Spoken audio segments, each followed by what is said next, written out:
everybody, welcome to Ray's World. My name is Ray and it's so good to have you here. And I've had a couple of new subscribers recently, so hello guys, please send a message and connect to me. I'd love to just connect with you. And so this video, I've been wanting to make it. By the way guys, get your cups of tea. I've got a massive mug because it's going to be a big chit chat video, and we're doing it proper English style guys. We've got afternoon tea. I've got my lemon drizzle cake. It's a bit of a tradition in England. We love having afternoon tea with cake or scones, or it's just one of those cultural things. If you're from another country, then do it as well. We're all family. And it's one of my favourite things about England, afternoon tea. So get yourself some tea, and we're going to talk about the experience of transition from Bethel back to normal life. And which is an experience, let me tell you. And I'm going to give you 10 tips to just help you in your journey. Some of you might be going to Bethel in the future. Some of you might be starting in September. Some of you might have just finished first year or second year or third year, and you come back for summer, or maybe you're done for good. Who knows, whoever you are, wherever you're at in your BSSM journey, I know this video will encourage you, because we're talking about transition, which is something every BSSM alumni has to go through. So you've just been to Bethel, you've had the most amazing experience, you've got freedom, you've got breakthrough things in your life, you've got to know God, you've been encouraged by world leaders that are known throughout the churches all over the world, and you've been under their leadership. You've had mentors, you've had people speaking into your life every day, calling into your destiny, and then suddenly it's not there anymore. And it's such a weird thing to go through, and that's why I want to make this transition video, because it is so important. And you do go through this sort of culture shock process, especially when you go out into the world and people are not nice, people are not encouraging. So like I say, I want to make this video to encourage you guys, and I'm going to share my pointers and just go through like my experience through all of the points. So I had the blessing of actually going back to Reading to see friends halfway through this last year, obviously after I came out of school. And it was very interesting going back and just reflecting on everything that God did, and chatting to students that were worried about going back home, or what was next in their life. And I just want to say to you that you can be expectant. Yes, it's going to be challenging. It's going to be very challenging, but it's going to be so good, and God is with you. He's with you, and he's going to speak to you about what is next, and you can trust him with that. Some of you might be going into a winter season of your life, a very challenging season. Some of you might be going into a summer season. Life is filled with spiritual seasons. Just like we have physical seasons, winter, autumn, spring, summer, we have the same as spiritual seasons as well. It might be a difficult time. It is challenging, and I did go through culture shock and some other things that I'm going to go into. I pray this helps you. So my first tip for you is keep your time with God your number one dream. When you're at Bethel, you don't even have to try to be a Christian, because you're going to school every day, you're in a prophetic culture, an encouraging culture, and everything, it's basically done for you really, because you're just being fed the whole time. So let me tell you, when you're at Bethel, your fire for God can be sustained, but when you leave, Bethel cannot sustain your fire for God. Your time with God is what's going to sustain the fire for God in your heart. On the last day of school, I felt God say to me, Ray, the only reason I brought you to Bethel was to teach you that it's all about time with me every day. And if you keep that your number one dream, all of your dreams will flow from that place. And that threw me like so much, because every single day I've got to steward that word now of my number one dream. The thing I get most excited about is my time with God, and being in the presence of God is the best place to be. It is my favourite place to be. And if you don't have that relationship with God, which of course you do, you obviously do, but have it every day, because that's what's going to sustain you. And it's important not to get legalistic, but to be disciplined in your time with God every day. Number 2, grieve. Give yourself permission to grieve, okay? It has taken me a year, guys. It's taken me a year to grieve what I went through and the people. I missed one of the most challenging things for me when I came out of the environment was I missed the people so much. I missed the people, I missed school, I missed worship, and I was comparing this season to Bethel. And don't do that, guys. Don't compare this season. God has got beautiful things about this season that you're stepping into. But at the same time, let yourself grieve it, let yourself cry, journal it out, feel disappointed, and all of those things. Because God called me back. I wanted to do 3rd year, but God called me back home, and I actually had to go through a real process of working that out with God. And now I look back and I see why he called me to come home. There is no shame in how you feel, guys, about your process coming back home or wherever you are. Like, it can be really difficult. It's very difficult because you just miss it so much. But process with people that you love and that you trust, and don't feel bad or weird. Like, every single Bethel alumni knows what you feel like, because it's difficult. It's a massive change. Have a lot of grace on yourself. If there are days where you just really miss Bethel, you miss your friends, you miss the culture, you miss just that life, then just feel that way for a little bit. Give yourself a few hours to just sort of wallow in it, and then get back up and get focused again. Number 3, this is a big one. Be patient. Trust God and be patient. So this one will be very difficult to do. It'll be very difficult for you to do. But you're going to do it. You're going to be great. But don't kid yourself that it's not going to be challenging, because it is. Sometimes we can be like, no, it's going to be awesome. We're going to go after this. We're going to trust God, have radical faith. Yes, but it's messy. It's messy. There's days where we doubt. There's days where we're like, did I even hear God say that?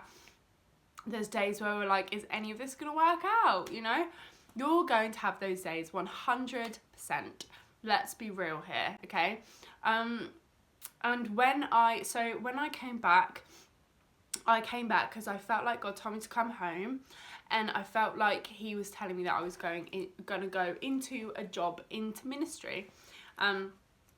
And I really felt him say this, and he confirmed it through what he said to me, and through a bunch of prophetic words that I got, and other things that just realigned at the perfect time, conversations, but everything. So I had all these confirmations, and I was like, yes, bam, bam, bam, this is going to happen.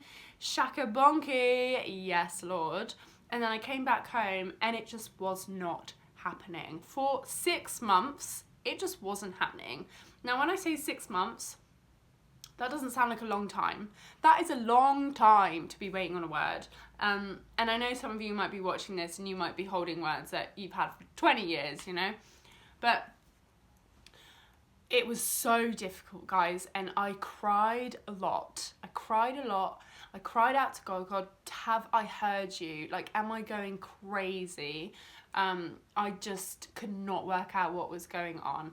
And bearing in mind, whilst I was waiting on this word, I was watching my friends having the time of their life doing 3rd year and doing school. And I was thinking, I could be there right now. I've made a mistake. Like, God, why? What is going on? I don't understand. And it turns out I've now got the job that God was telling me about. That 6-month period was so difficult, and I had to constantly realign with what the word said. Trust in the Lord with all your heart, lean not on your own understanding, and acknowledge him in all your ways, and he will make your path straight. I had to constantly go back to that. It was so difficult, but be patient, guys, and trust that you've heard God, and just serve your church, and acknowledge again that life is seasons. All right, I look back on that time, I look back on that 6-month period, and I felt so disappointed, I felt so embarrassed, I felt so confused. But I look back now and I just see what God was doing. It felt like a winter season. But flipping heck, what I learned through that season, I'm so thankful, because your character grows in seasons of winter, and it gives you the capacity to carry everything that God is going to pour into you, okay? It's very important that we go through those seasons, guys. So embrace it. I want you to really get that word. Embrace your season.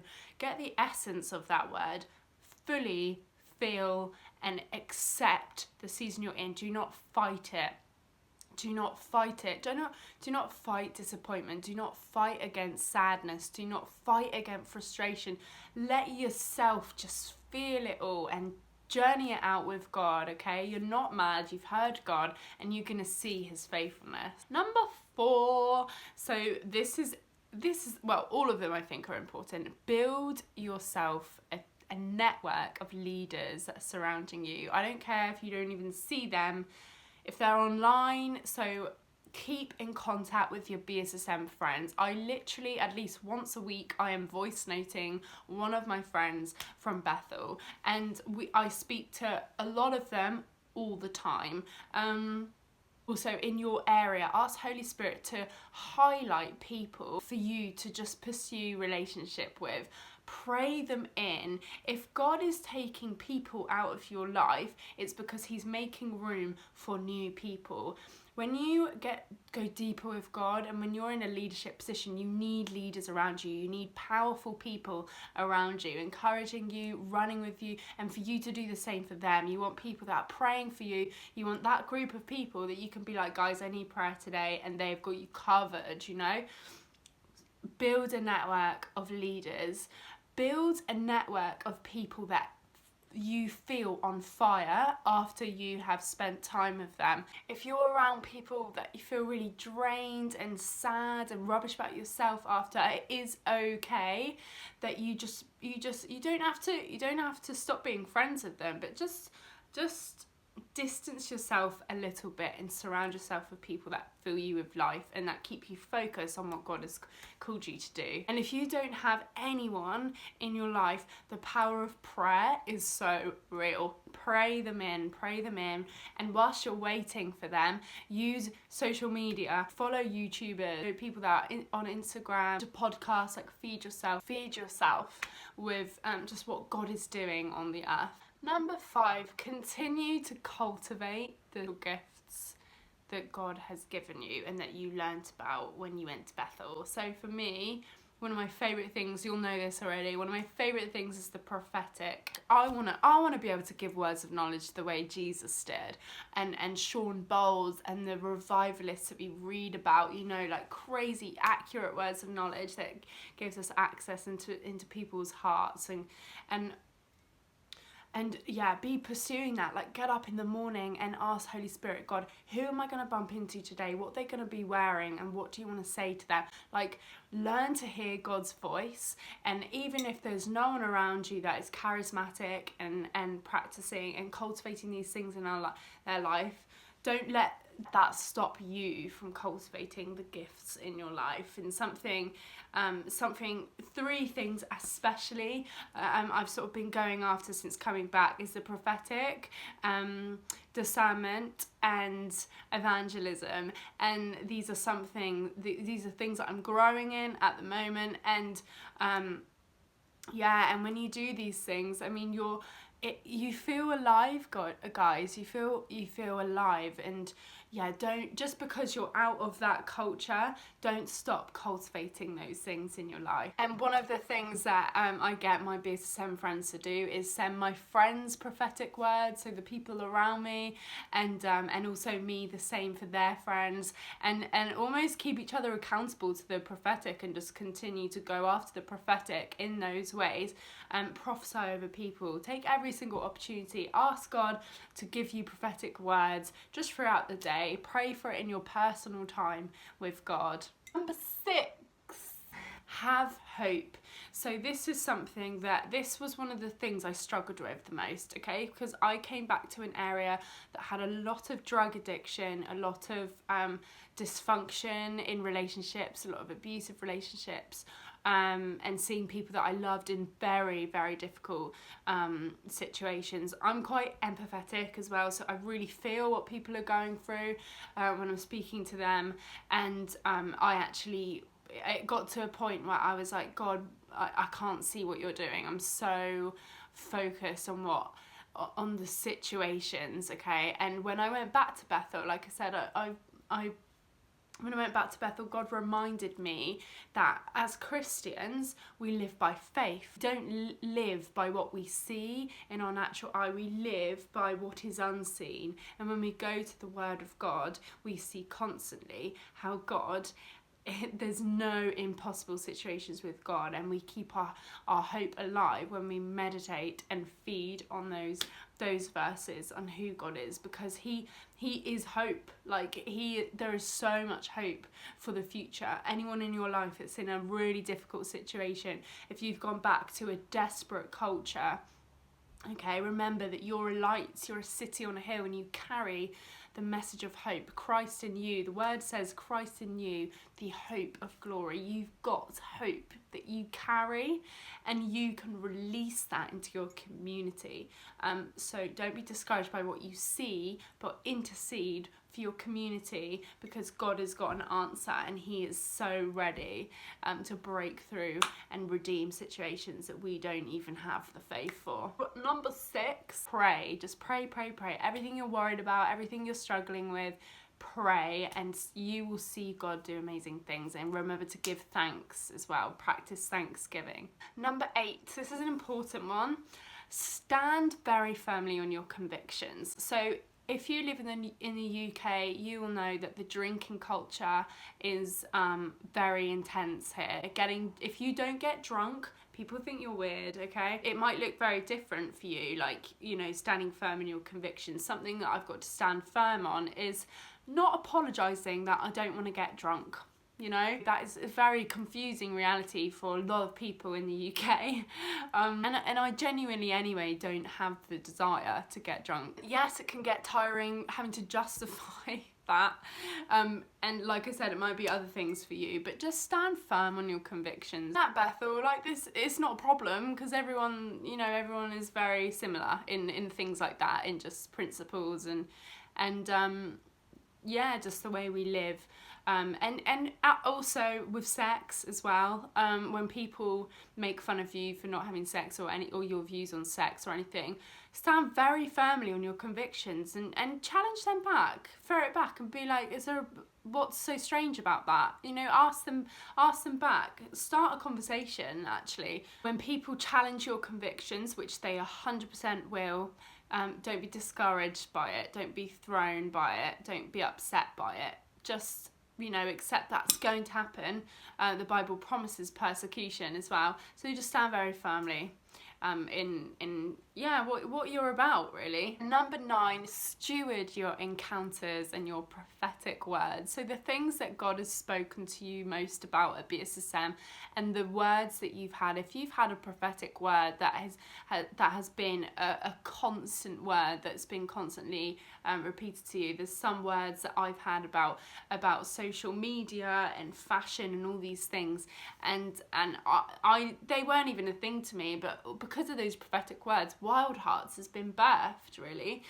And so steward your prophetic words, and with your prophetic words, get them so you can see them. Get them make a mood board, or have a journal that is just for your prophetic words. You're not expecting for your future. Read your prophetic words, and you'll feel that faith arising from within. And number 10, dance on disappointment. We all love that line, don't we, from Amanda Cook's song.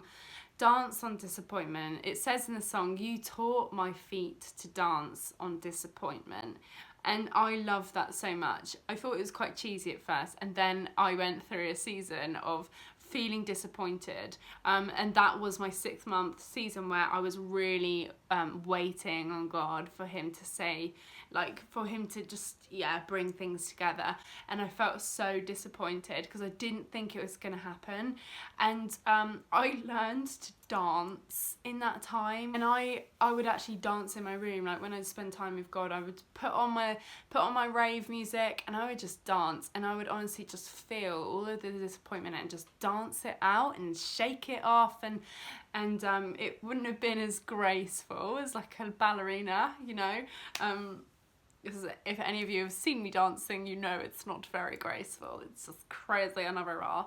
But you know, I really learned to dance and process through dance, which was a beautiful, very redemptive thing for me, because a dance is something that the enemy has just really tried to steal in my life, and God really restored that through like just going through a lot of hardship. So those are my 10 points, but surround yourself with people, process with people, guys, how you're feeling. Okay guys, so those are my 10 points. I really hope they've helped you. And if you have any tips to thrive, or you know, for people that are going through transition, feel free to comment down below.